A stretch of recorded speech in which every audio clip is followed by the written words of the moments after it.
Before 6 o'clock, I ask you to stand. We'll start off with the Pledge of Allegiance. I pledge allegiance to the flag of the United States of America and to the republic for which it stands, one nation, under God, indivisible, with liberty and justice.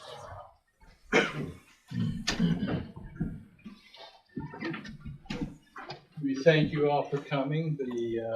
Hopefully you all had your chance to sign in at the podium there. The fire exits are marked, and hopefully you have your cell phones turned off so that we don't get interrupted in the middle of something. And can we have a roll call? Henry Hill? Yes.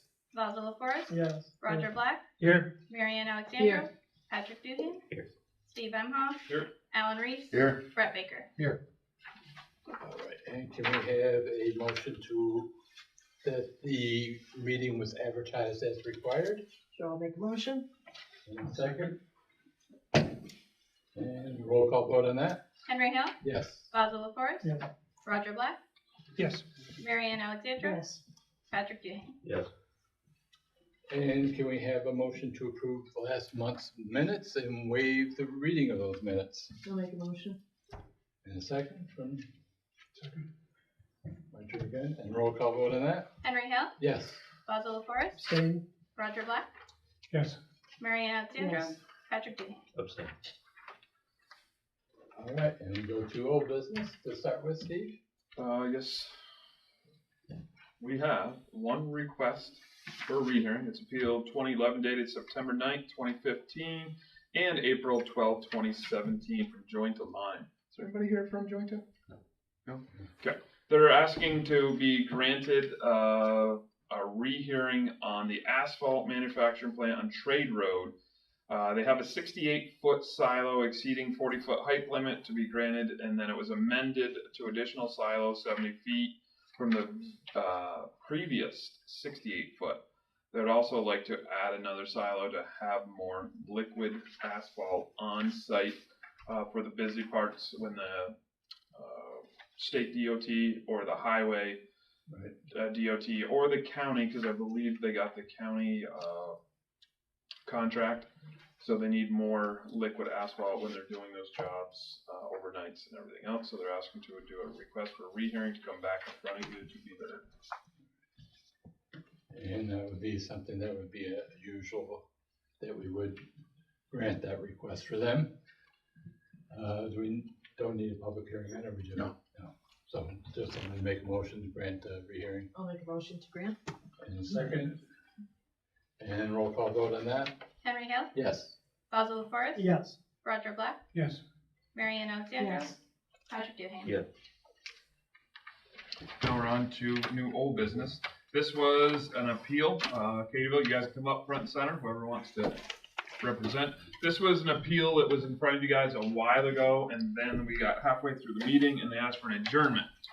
This is appeal number 2318, Brian Ilanovich for Katyville Auto Truck Sales 1933, Route 3. They're asking for a use variance to request to be allowed to operate a car sales auto repair business, which is not allowed use in the neighborhood commercial district. Alan can go over the details and the pictures that we had from before that was submitted with some new information that was in your packages. Mr. Chairman, this is 374. This is Route 3. This is the interchange here, Dollar General. We're looking at this corner lot right here. So you can see this green is neighborhood commercial. They're right here in this corner. So kind of what it looks like above. What it looks like today. And this was the layout plan back in August of last year when we heard this the first time. Gentlemen, all yours. Basically convert the old Katyville Golf building back into a two-car garage, which it originally built as back in the 40s or 50s. Vehicle parking would be kept on the vehicle display lot, kept on the side to the left as you're looking at, which would be the Dollar General parking lot that it'd be up against. And then all the required green space would be kept in the back of the property, facing down Goddard Road towards the resident's house behind there, to keep a buffer for that. And that's basically, yep.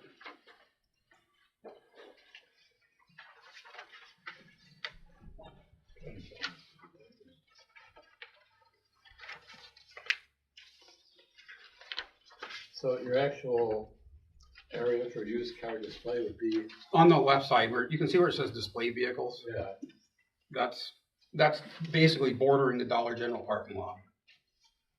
just seems like a oddball type of place to. Well, with the way the state right of way is in the front, there's not really any room. I mean, you could park a couple up in the front, but you wouldn't want to congest the whole front of the building with vehicles. And the most of the traffic in that area, you get a little bit on the corner of Goddard Road and Route 3, but just to the State Route 3, you've got your interchange with 374, so traffic is stopped in that area, so it'd be a good spot. And then with the Dollar General parking lot there, it's constant traffic in and out. So that actually butts right up to the Dollar General. Yes, yeah. And then have the garage doors facing that direction too. So basically keep all the commercial side of the building facing the Route 374 interchange section. Away from the houses that would be on the opposite side of Goddard Road.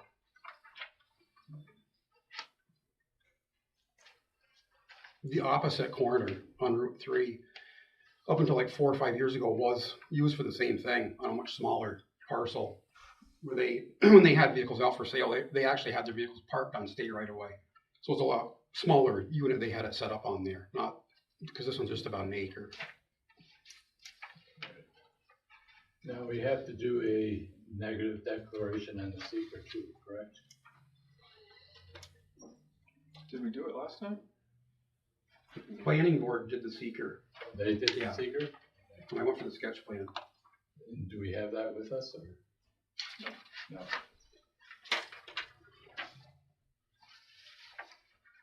I don't remember seeing it. Well, it's in here, but it's not signed off on by anybody.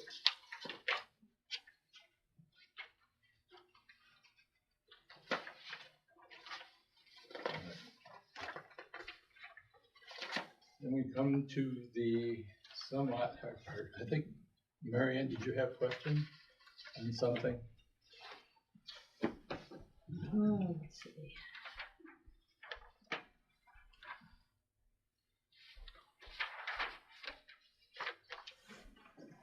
Just on the note I had, just says can't show uses on DOT property. I think back in August, you guys asked for some additional information. That's why they requested it to be tabled. Well, we didn't have any of the financial. Submitted. I looked into, I talked to the planning department and they said lead agency would handle additional permits with the planning department afterwards. And I looked into the process through DOT, they basically said the same thing. They were concurrent with the town planning department of that situation for driveways or whatever. To have a driveway on Goddard Road and on Route 3 or just the Goddard Road side, whatever works best for the town. The way it is now, it's wide open, and I know the DOT would like to kind of control that corner with curbing or something. Being the old convenience store before, there's no dedicated entrance, or that's always people driving through. And in the wintertime, we'd try to keep it plowed and blocked off, but people would always, it was basically they'd round the corner off and make the road wider, basically. If we start looking at the requirements for the use variance, and I know the first one is the reasonable return for the purposes allowed in that zone, and there's a large number of uses. And I know that Derek Rosenbaum went through a bunch of them. You gotta take it. And we always have somewhat of a question on some of his ways that he figures out what's good or what's bad. It's like conversion to apartments or something like that. And he'll say it barely breaks even like first year. Mm-hmm. But you still got 10, 20 years to go to actually make a profit. Right. And that's where we got a little bit confused. Which I made some numbers up figuring that. You want to actually just look at building something just to sell it. In just quick numbers.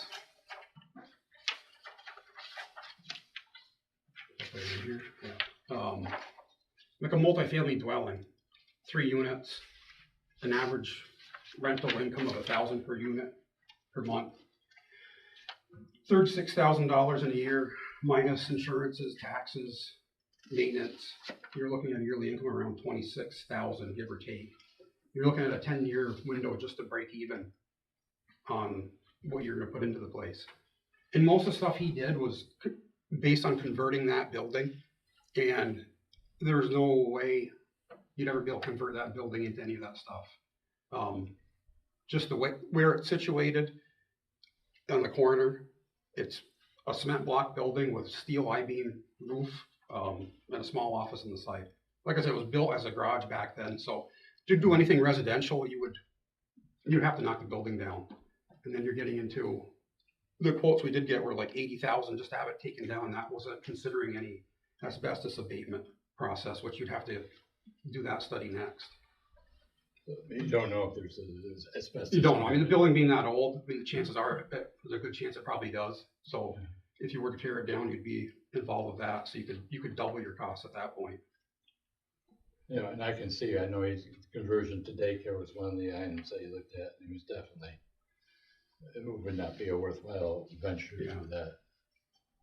And holding on to it is not much better. But I still look at it, sometimes it makes it tough on us to say that this is working out in somebody's favor, not into somebody's favor, so. Vaso, you got anything that you would like to look at? No, I was going along the same ideas that you had, Matt. When I first looked at this, all these analysis were just made for resale. I'm like, well, that's not why you guys bought it. Otherwise, you'd have to put a comparison to how much it cost to renovate it for resale. Yeah. So it's not only the resale that we need to look at. It's like, well, what if you operated as a multifamily? What if you operated as a restaurant? Which is probably difficult to figure out what your gross income and net income is going to be on operating a business, but this doesn't really help us determine whether the allowed uses financially aren't feasible or not. Right. The way I saw I the think that's analysis. been our point of contention with Derek. I mean, one of the biggest things on that one, for any, like I said, any of the other uses, someone's gonna be 150,000 minimum into it just to start off with a fresh slate. And I mean, today's economy, especially a restaurant business, I would never wanna, I can't imagine anybody would open one up like that. I mean, now they're more food truck oriented because you can a lot less red tape that way and move around, follow your crowd. Okay, open up the public hearing portion of the meeting. Anybody here like to speak to this matter? If you do, just step up to the microphone and state your name and if you're for or against. Hi, my name is Bob Robert. I live behind Dollar General. My property borders pretty close to where they want to do this.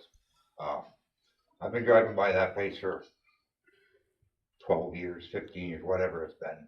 And it's continually getting to be more of an eyesore all the time. So anything these gentlemen can do there is a vast improvement as far as I'm concerned. Okay. Thank you.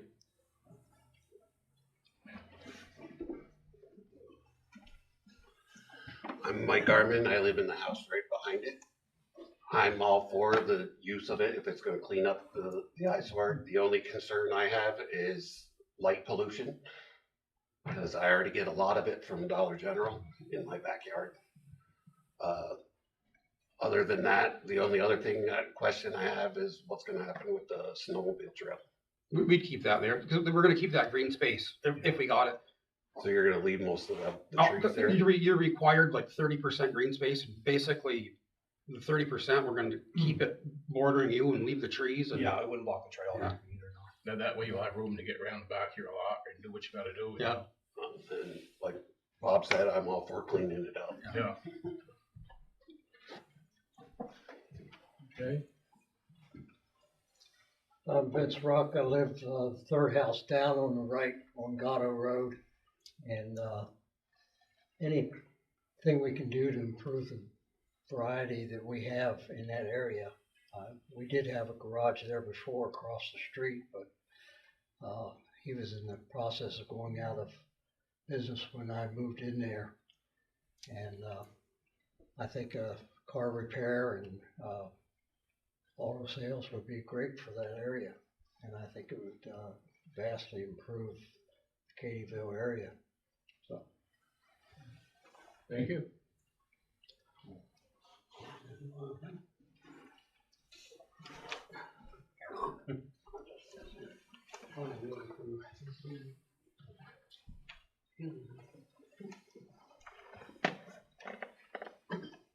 Okay, my name is Pam Robert. My husband said most of it.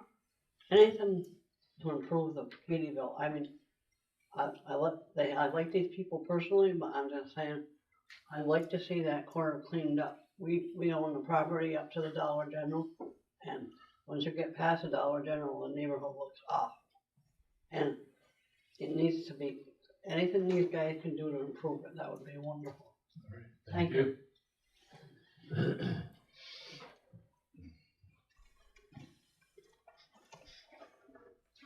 Dan Carpenter, and I've lived in Katyville for 48 years. There's been a business in that establishment, in that location, for every year that we've been up there. They've closed it down and the building is disintegrating and it looks terrible. And it's an opportunity for this committee to allow that project to take place and generate revenue rather than it just sit there and be an eyesore. Okay, thank you.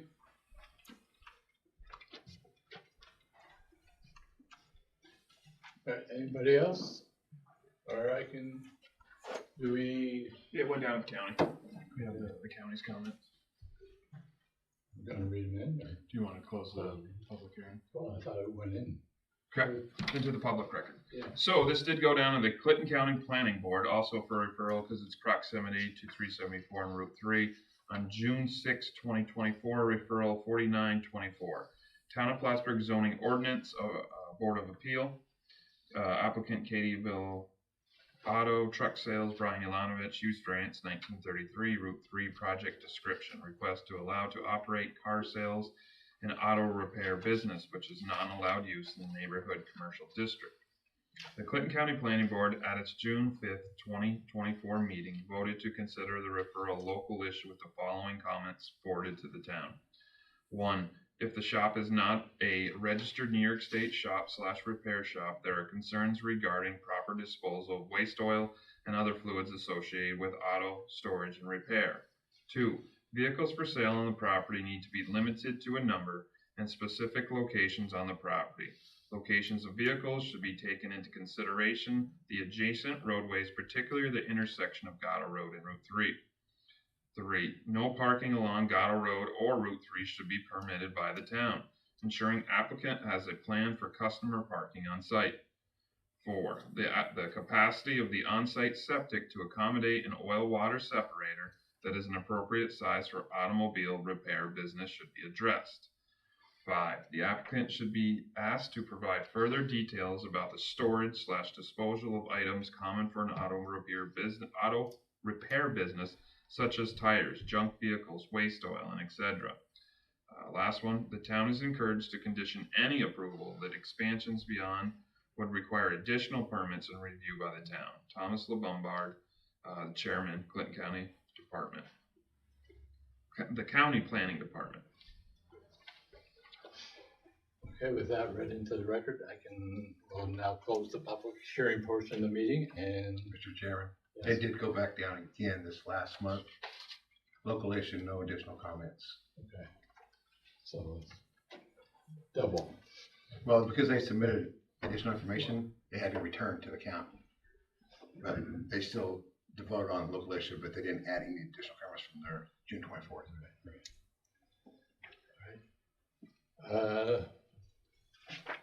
Let's start looking at the balancing test for a use variance in an area. And the first one is cannot realize a reasonable return substantiated by competent financial evidence, where we usually get somewhat hung up.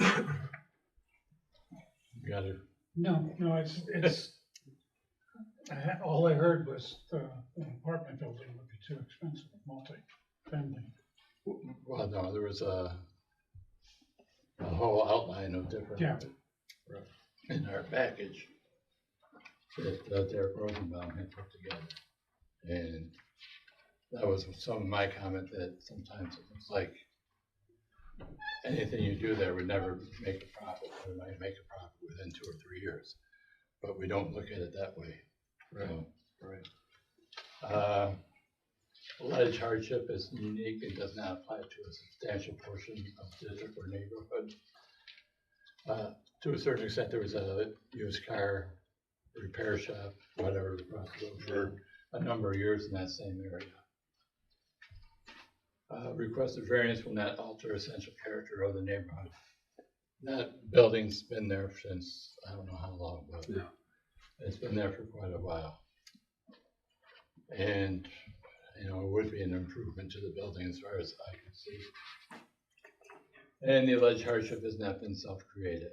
And if it's been self-created, which would automatically say that we would not grant a variance. But board members, anybody have comments, questions, anything I said or didn't say? Just on the front part of this, I can't see what the number is from the building to the curb that you got noted on there for the Building to the curb. Isn't that what that line is on the That's, north I side? think it's, I can't read it either. Either, is it 60? 60 foot, I think it's 60'5". You can go right up there and look at it. I don't know if I can still be able to see it. Yeah, 60 foot, 3 inches. What do you guys do with all your disposal of auto parts and stuff? Auto parts, scrap bin, metal the way it is. Tires, we do most of the business from town fair, they take scrap tires. And then any place we buy oil from, they have to take the waste oil back. So basically collect it in a double walled drain thing, and you give it back to wherever you get it from. But in the time frame that it takes to do that, where does it sit? It's a, how many gallons is that, 30 gallon? Yeah. 40 gallon double walled containment. Then you basically hook an air hose to it, put the valve into whatever thing they're gonna take it in. You fill it in, they take it. We don't keep that stuff around. It's not worth having the massive. No, I just didn't know about, related tires and things that Yeah. just sit there while you guys, before you get to. And most tires, like I say, nowadays with town fair in town, we use them for most of the stuff, or if you do get them, they take the, as they call it, the waste tire or whatever they call it. And I know the county said something about license repair, it's licensed in New York State, our business. So if it wasn't licensed, but we've been a licensed business since 1983, so New York State. Licensed automobile repair shop. Right. You guys also have the supplied letter from Matthew, that is not our town attorney. He wrote up a letter with his concerns. You guys should have a copy of all that too. Yeah, and then some of his remarks sort of mirror my remarks as far as the financial statements that have been received. Because there are non-commercial zone, right? Neighbor diversion.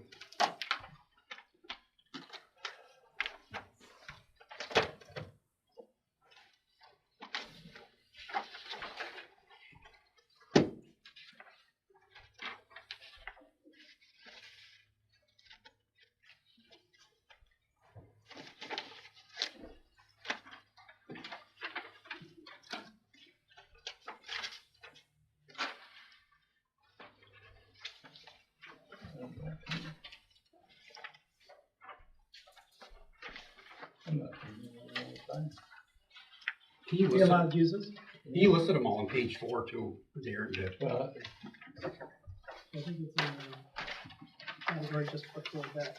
listed. Okay. There you go.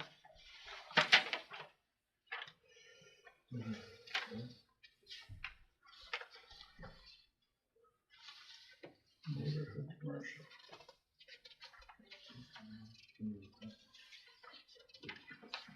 That's restaurants, public uses, churches, single, double, Daycare. multifamily. You know, some of them need special permit allowances, but they're allowed. Yeah. I think a retail store maybe is in there.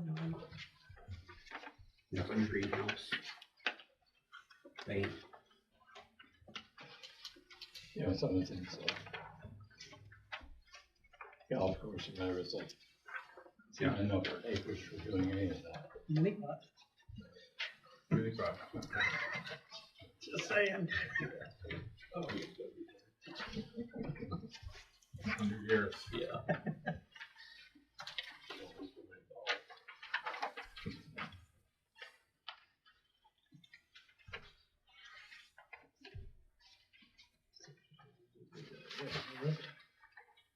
Do you feel that there's anything unique about that property that would make us want to, or vote to change the use? Change the use or grant variance? Grant the variance. The way that's situated in that corner, it is more of a commercial, the way the street is there, you've got a divided highway not too far on Route 3. Route 374 actually has an off-ramp there that loops around. So you've got a mini clover leaf in front of it. And it's always been some type of automotive thing going back to its building's existence. So it's not like it's ever had a house there. And as far as residential, I mean, I know Derek did the financial part, but me as a regular person, I would never want to live my residence to be on what I want. It's not a dirty area, but like a gray area that's been car petroleum its whole entire life. It's just not where you'd want to build a house, really. And it is kind of, there's across the road kitty corner, it's a laundromat, which is an older convenience store that closed and got redone as that. And you can see right next to it where it was the same, that was a liquor store that got turned into basically the same thing, used car repair, inspections, same stuff we're gonna do. The laundromat used to be a car sales. Yeah, I think both corners eventually had it. Yeah, it was Huntley's or something back then. And if you look at all little towns around, I know it has no bearing on this. Morrisonville has a garage, Saranac has a garage, Beekmantown has a garage. It's just one of those things, every little hamlet or whatever has something like that. And the biggest things, inspections, minor repairs, just things like that. You're not stuck going to the dealer, and in today's world that can take a month to get in or just be very costly.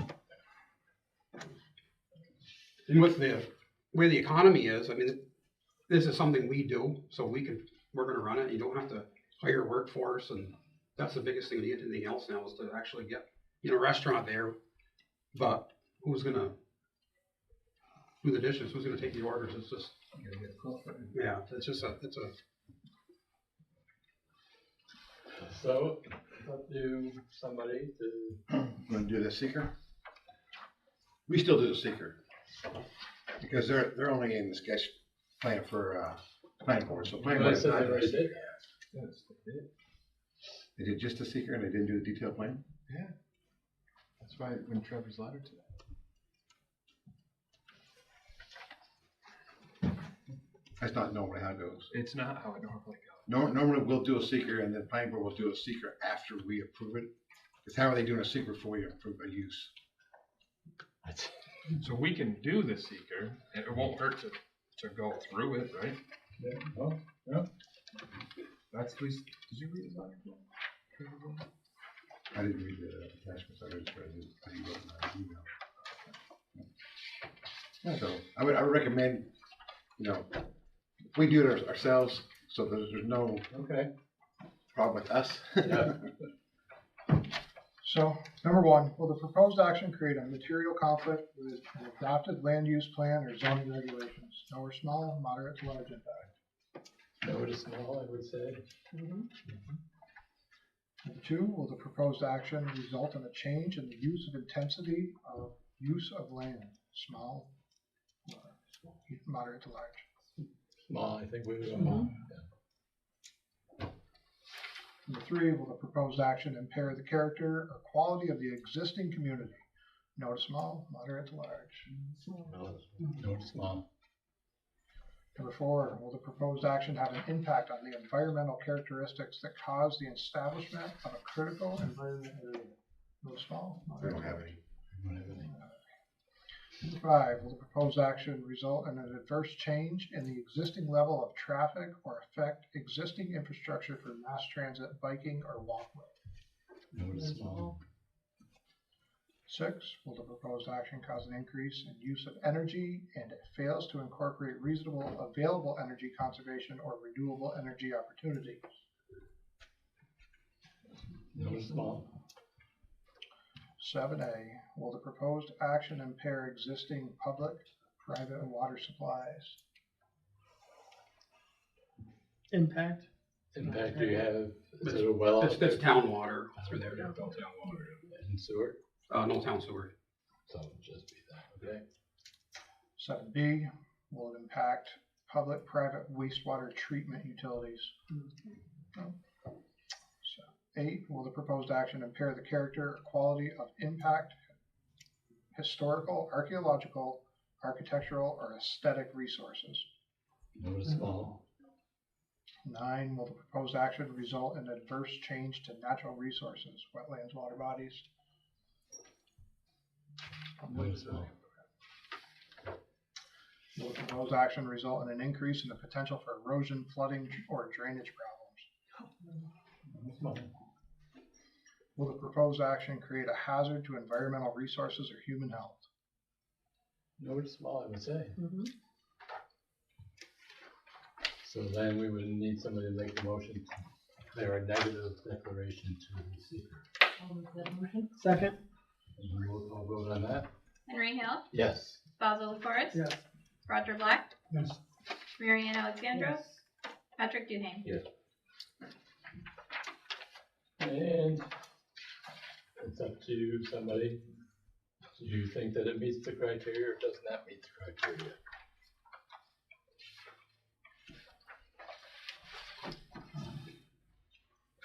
I'm not gonna. Okay. It's a tough balancing act because it would be an improvement to the area. But it definitely has some. I think it needs to go to a vote, though. Financial questions still about it. Yeah.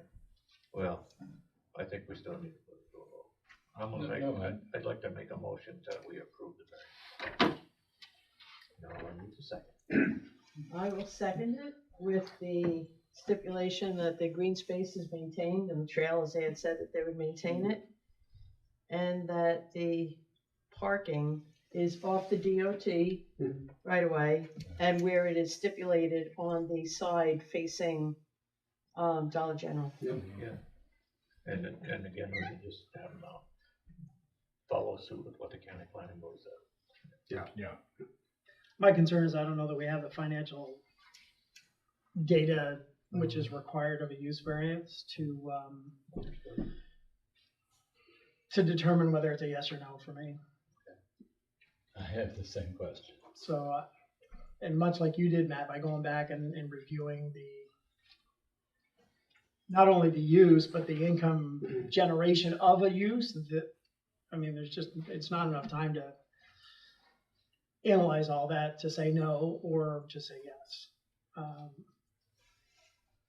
So I would rather it probably be tabled for another meeting, just to analyze it a little bit more.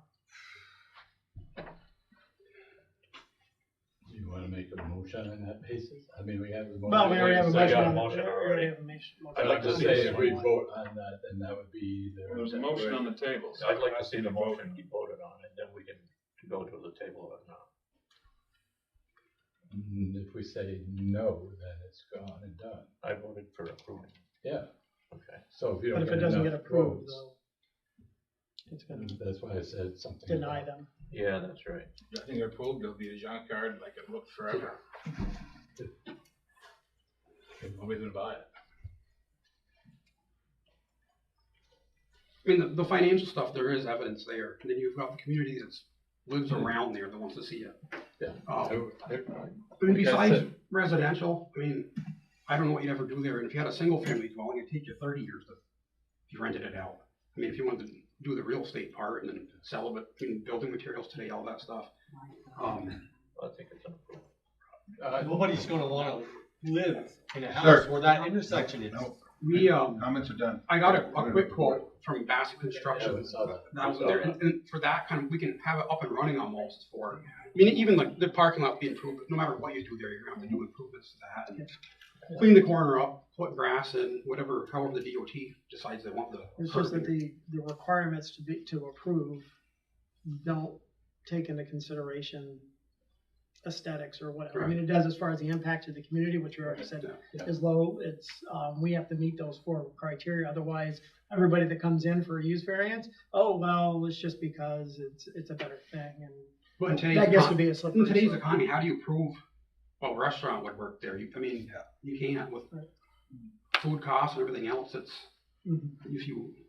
Or a convenience store, why would you put a convenience store by a Dollar General. There's some rationale that's directed us out. It's a lot of common sense we gotta use, so. So there's a motion on the table. You guys like to vote on it? And there's a second, correct? There was a second. Yep. So then there would be a show of hands. Okay, and then a roll call vote. Henry Hale, No. Basil LaForest, No. Roger Black, Yes. Marian Alexandra. Yes. Patrick Duhane. Yes. There you go. Motion passed. You got it. Good luck, guys. Have a good night. I'll send you a discount on the car. Don't say that, though.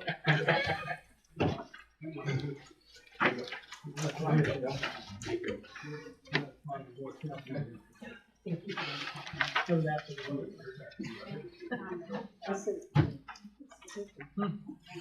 Next appeal, 2343 Friends of the North Country. This is Ando.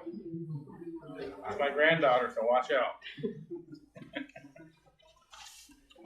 Next one is Mrs. Ando. You just ask her.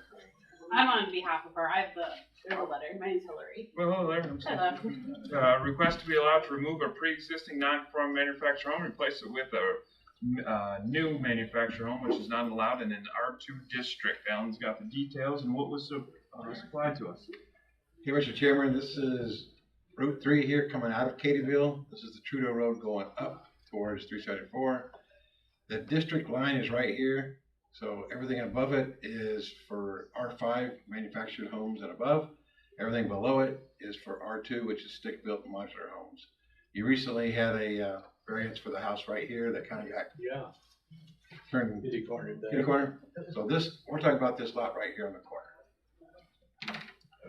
So there's the district line. You can see this is all R2 down here, and it's all R5 up here. So here's kind of what the situation is now. So here's the house. It is very close to the front yard setback. They have accessory structures over here. Here's what it looks like today when I took the picture. And I do not have a sketch plan submitted from the applicant or related on behalf of the applicant, so. They have everything that you submitted to us. Okay. So they're probably gonna have some more questions. Setbacks, distances, the whole deal, just to give you a heads up. You can take it from there. We usually have a sketch plan of. Yes. So that's not something that I get until the contractor orders the house. Then they give me drop plans, sketches, and all that. Well, I'm not worried about that part of the sketch plan, but the actual, how it fits on the lot footprint and. on the property. Okay. So that we know if we have enough clearance or enough side yard setbacks. Okay. Front yard setbacks to know what type of variance that you might actually need, Mhm. other than the use variance. Yep. Might need area variances also. Okay. We don't have that information. Okay. Okay. That's one thing for your front yard, side yard, rear yard setbacks before, because it's an area and a use. So if you wanted to, I don't mean to cut you off. I'm sorry. That was the area is where you were starting off. Where the chairman was starting off is the area variance of a distance from where the existing home is compared to where the new home would go. Not only the front but the two sides. Because I know you did talk about doing new foundation, cement slab or whatever. Yes, there isn't one there currently. Right. Yep. But then where would, how would everything fit on the lot itself? Yep. Yeah, I mean, I've been doing these projects, this is my 6th year, I've been doing this job, but typically I leave that up, the contractors work with the code officers in the towns we work in to make sure when they do actually do the home, put the new one in, everything's set back to the right distances and like stuff and property lines in the road and all that stuff. I just make sure that they are communicating with the code officers to make sure all those setbacks are met. So you're saying that the home that was going to be there would not need any variances? That's not, the manufactured home dealer hasn't told me that he thought it needed it because our plan is to demolish what's there and use the same footprint. Right. But in the But then same it would need, location. it would need a variance then if you're gonna expand that footprint. We give them the same size home that they currently have. You say same size or same square footage? Two different things. It should be the same size. I mean, I go by square footage, but I believe it's just a basic same Good. size. The reason we're bringing this up is you have a 50-foot front yard setback and a 40-foot rear yard setback, so you're taking 90 feet away from the depth of that. So, which I think so is just going lengthwise or widthwise, it makes a big difference. Yeah, I mean, they would just set it, I mean, looking at this, they would probably have to put it, parallel to the road just to meet all the setbacks that are necessary, which is not something that I have a problem, like my office wouldn't have a problem with. Environmental that I've got approved from the state and federal funding wouldn't either. Yeah, I didn't realize that you have. Then it wouldn't be on the same footprint. Because the same footprint would be where this house is. Yes, But it's kind of yeah. hard without a schedule. Which, I mean, I've got, our funding sources would allow me to do whatever footprints needed to meet setbacks. But I mean, if I need to come back and have a sketch, then I'll just come back and fine. But before all that, we just need to decide on the use variance beside. Well, it's the use variance, and the main question is that you're not really as a reasonable return on your investment, so. I mean, since I've submitted that packet, I have gotten numbers for everything but the septic because I don't order the septic design until I know I can do the project. Okay. But I do have numbers if that's something that you want, even if it's just to have for to review before our next time. Those are very helpful. They Yeah, have to have. I just got them. Yeah, Okay. recently, after I submitted the packet. But When you say numbers, what are you talking about? bids for the home, the site work, a well. I just don't have a septic yet. Demolish.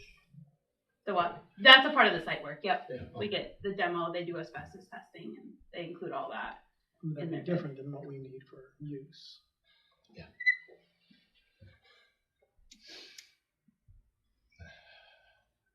We need to look at, as it stands now. Yep. Is it worthwhile to renovate, or is it necessary to just demolish and start from scratch? That's what we need to look at. I'm losing my voice. Well, we have to look at whether the allowed use is not feasible. Right. That's, but I don't know that we have that, or it's not part of what you. I mean, the use. I mean, currently it's a mobile home that's been there, manufactured No, home. but the current use of the zoning use, single family stick built house. Mm-hmm. It's not a stick built there right now. It's a manufactured I understand, home. but you're asking to put a manufacturing Where home where a stick built is only allowed. Yes. So in order to do that, you'd have to tell us why the current zoning of a non-manufactured home would not work on that lot. I mean, for starters, we can't do stick built homes, so this person would not get assistance from us. And I mean, second, I mean, there's currently been a manufactured home there since 1950s, so. Yeah. No, we realize that, but that's. Yeah, It's no. a non-conforming use to start with, and that's why you're here looking at a use variance. Yes. So, and that's what we have to answer for ourselves. Is your scope of work to remove that existing home? Has it got anything to do with the accessory structures or clearing of that land in order to put the new home in there? We try not to clear land. It's a big thing we have is we try not to cut trees when it's not necessary, just to keep them there. Yeah. But that's just how our office works. We try not to cut the trees, and we just don't do their structures either. We do anything attached to the home, and the home itself, but not like a freestanding garage or anything like that. And believe me, I believe that anything you put in there would be an improvement over that unit.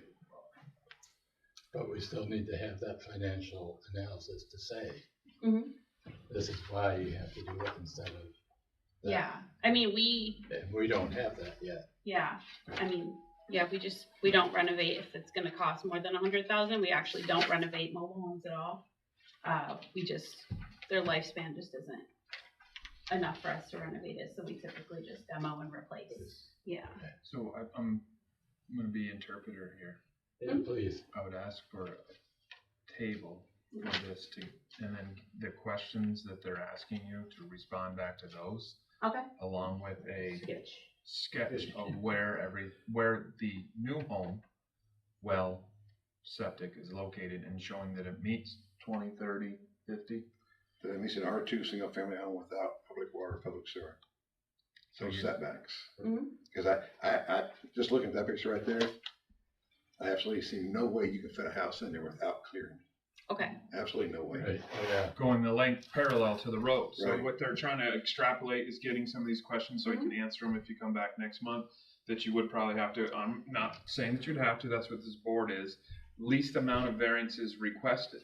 So instead of doing 4 or 5, if it was only 2 or 3, if you went, like Alan was saying, this way in, then you could possibly, but to fit a typical home is 72 feet long, correct? 66. Oh, is the smallest one? Yeah, that's what we do. So it's 100-foot lot. I'm sorry. It's 122 deep, so we can do some Peru math. 122. Fossil's great at this. Peru math. That's all. We're in Gateville. I know. Sorry, it is. That's what it was meant to be. If it's 122 feet deep, you need a 50-foot front, 20-foot rear, and you got a 62-foot home. Vaso, what does that leave you deficient? You got 60 feet on each side, between the two sides. No, that's deep. So if you went lengthwise, it's only. That's why I was going lengthwise. It's 151 feet lengthwise, so you'd have to have 20 on one side, 30 on the other. It's only 66 feet long. But I'm saying if you pushed it back 50 feet back even, so then you'd need a variance, and that probably pushes you back into the trees, which is allowed, or goes back to Alan's original question. How can you get But the back? width of the home is about 12? 14. 14. So I'm So guessing 15, 14 and 64. from this point here where I got the mouse up to this point 90 to here, 100 that's the long feet in area. the That's backyard. 151. Yeah, it's 150. It's 122 wide by 151 So this is deep. This is the 122. So they got 60 feet on each side between those side yard. So if you subtract, if you go long ways, right? You got to subtract the 50 in the front and 40 in the back. That's 90 feet. That leaves you 61 feet. You said it's going to be 66. Yeah. You need air variance. Plus you got to clear all those I trees. thought they said they were putting it parallel. Well, it's gotta be to- parallel. Okay, so let's turn it the other way. We got 122 this way. You have to have 30 and 20. So that's 50 you got to subtract. You got 60 feet to use. And then you have subtracted 66 feet. Yeah. You got 16 feet left over. But there's accessory structures and trees. So we're saying, we're giving you all the scenarios. So you're still clearing trees to fit the other way. Oh, yeah. She says they don't normally do that. Well, that's. So I'm just pointing out things that, they don't normally do. It's going to add a cost to them that they have to look at. All right, I'm going to open up a public hearing portion of the meeting. Anybody here like to speak to this? Just open the microphone. Okay, And your name. Diane Provost. I live right next door. You said, I need a question, from 151 feet, is that from the middle of the road or from the? That's their property line. No, That's- it's the length of the property. The length is. Oh, I'm sorry, the depth is 151, the width is 122. Okay, 122 and 151. Well, 151, does that start on the side of the road? Nope, starts on their 151? property line. From the, well, there is. If you want to find their property line, you would normally start at the center of the road, measure 25 feet. That's for their property line. Yeah. Then there's another 151 feet for their property. Okay, well, I have a problem. Do they have to have a surveyor go in, because there is no surveying rods there for my question. There's No. no surveying rods. They don't have to survey? We don't require a survey. Okay, well, I had it surveyed and I can't find the surveying rods for one, sir. So, all those and it's supposed to be 10 feet. My questions are, I've got questions here because this has been concerning me. 10 feet, any buildings 10 feet from there to this way, you're not supposed to have any buildings 10 feet from. Accessory, yeah, and no okay. accessory structures 10 All feet away right. from, unless it's below 112 square. 144 square feet. 144 down, then it can go 3 feet from the property. Well, I'll have to admit, I'm confused. I know what it set there. I've had major problems there. The septic tank, you're saying you're going, for one thing, I live next door and I've been there for about 23 years. I was told I could not have a modular or a trailer, so I had to remodel what I had. That was a garage. An old man had it, had part house, part garage. So I had to remodel that because I was talking to people and I didn't know anything, that I could not have a modular home. So I rebuilt, took everything and put in what I got. Now on the other side of the tree, she only has one tree. To my knowledge, you know, for your boundaries and what you're saying, which is kind of confusing me a little bit, but she only has one tree. And the septic tank is right next to that tree. Her place would be there. Right here would be the septic tank. Her tree is here. And then she's got the stone wall. Now you say 100 and I went down to the town hall quite a while ago to get the boundaries. They told me she only had like 150 feet from the middle of the road. That's why I'm asking this. From the middle of the road. Well, that would not bring her where they got all those buildings have to come down. To my knowledge now, for my understanding of what I was told down there. So I was told 150 feet from the middle of the road in, 148 feet from this side to that side, same, and the road curves, and that goes from the middle of the road in. We're going off what the deed is. This is what was submitted to us. So these Well, are numbers. I understand, I can't but I'm speak trying on. to understand. Well, I can't speak on behalf of what anybody told you. We just have to go on what the numbers we have here. So I have to go through all that again because of what I went through. I have no surveying rods over there at all. They are missing. The septic tank overflowed onto my land. And the buyer that they bought, who they purchased the land from, I purchased from the same person, okay? He told me that that septic tank needed to be replaced. To my knowledge, I only went to work and back home. They can't do that in a matter of 8 hours and have grass on it. So the overflow flooded a whole big section of my land. So, and my well's not too far away. So, and the tree, Ma'am, they're proposing to take all that down and put a new one. They take off, yeah, but once you put the trailer in there on that, and if it goes this way, a little bit this way, the septic tank's gonna be, I don't know how you're gonna do it. Not Whole new septic system. I know, but does she Hillary. have enough Hillary, they would land put to a do new all? one. They would put a brand new one that would. It'd have to meet whatever county health. Yeah, it'd have to meet all the. Well, I went through the Board of Health and they, the woman down there told me some stuff was illegal. A man knew the property No, but there owner would be a new before one. them and they let them get away with what he. They can't let them get away with it, man. Well, they did because Terry knew No, if they the put guy a- that went up And there. if they put a new one in, and they have to. put a Oh, new yeah, one, well, I understand. And then you won't have that issue.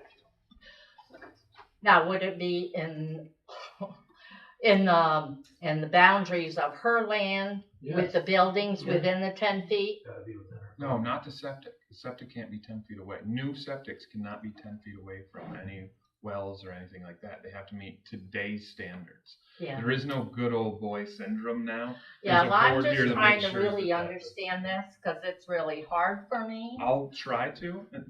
This friend, I'm sorry, Friends of the North Country. Yeah, I know. They want to remove all the existing home, all the existing problems are there, and put a new home with a new septic and a new well that would conform to Clinton County and New York State standards. So all those problems that you're addressing would go away. Well, And the home would come a lot further away from your property because it could never be built that close to a property line. That's what Ellen was just discussing. It has to be then 30 feet from the property line, 20 from the other. So then you would have a home that's, you know it better than I do, being as close as you are. well, I don't care if she has a home. It's already at the furthest length from her house.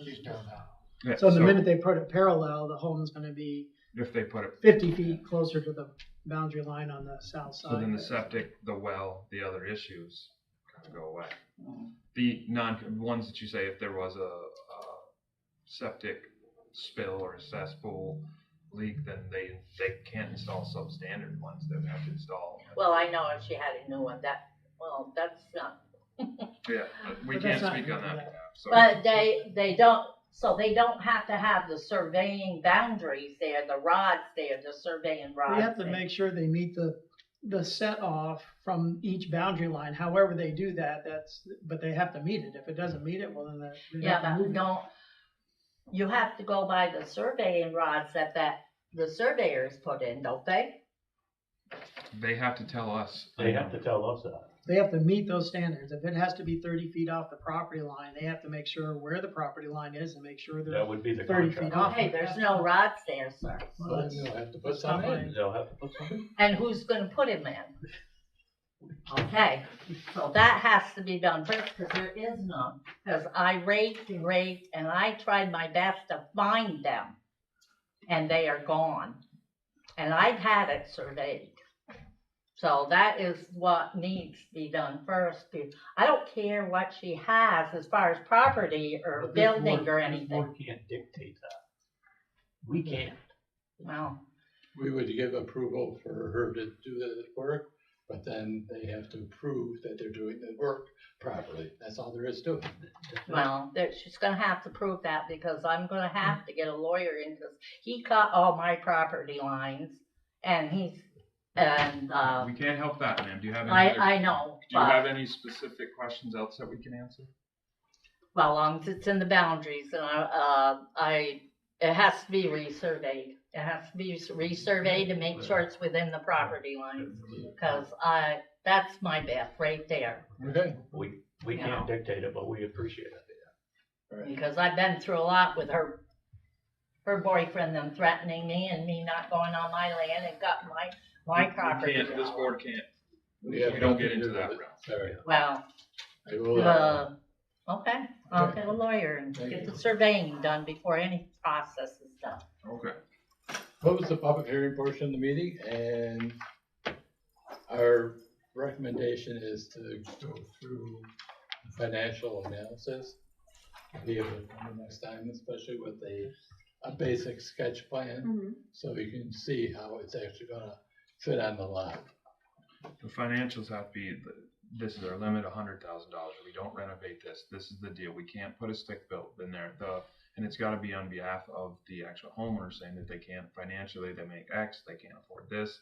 This is how much it would be to be a stick built. It'd have to be 250,000. This is the budget's at 100. It's gotta be very detailed Okay. to Now, make sure that they can meet that criteria. Well, I'm sure that they meet your criteria, so you could come in and just say, this is our criteria. oh, I have more paperwork. Like I have documents of her income, what she can Sure you afford, do. budgets, all that stuff. Because you can't just throw It's out. just not stuff I can just give out all the Right. time, you know. Yeah. So, Right. for as So far is as it this, not about the applicant, it's more about the property?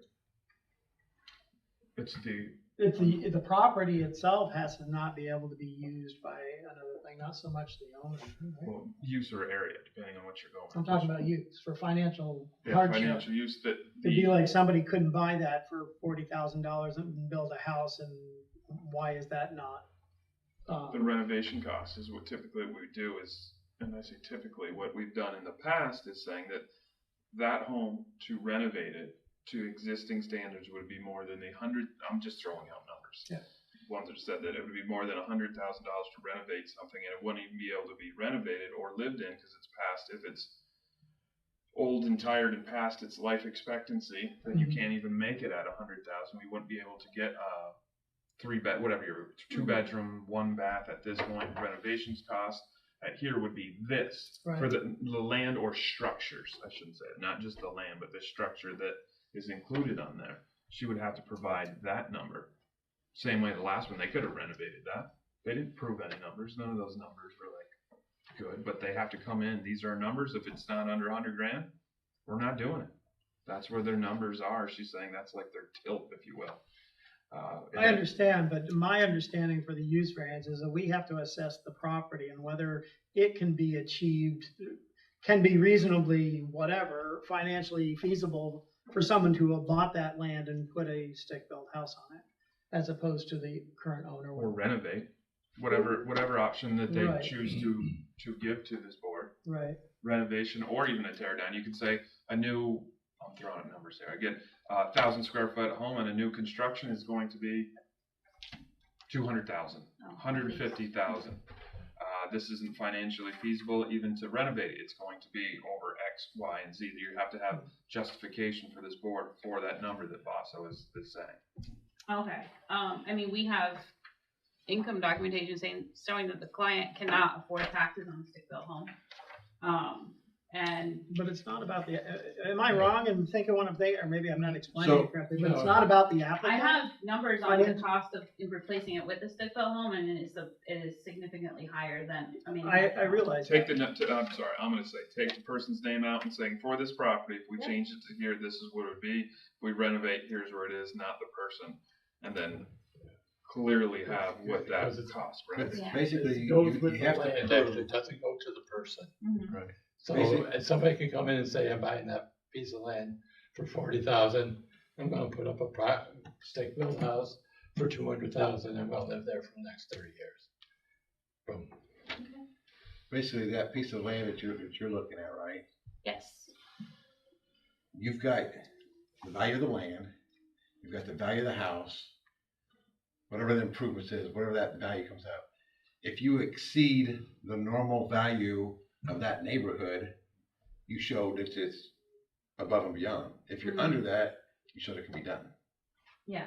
Okay. I mean, So if you come in here and says, it's going to cost $400,000 to actually, put a stick-built house in here and have it saying there's 3-bedroom, 2-bath, that they currently have that we would be providing them. But the rest of the houses in there are only $300,000. Okay, no one's going to buy a $400,000 house when everything else is $300,000. That's what you got to prove. Okay. Not that she can afford it or not. It's the value of that property. Yes. So we're looking at tabling it? We're gonna table this matter.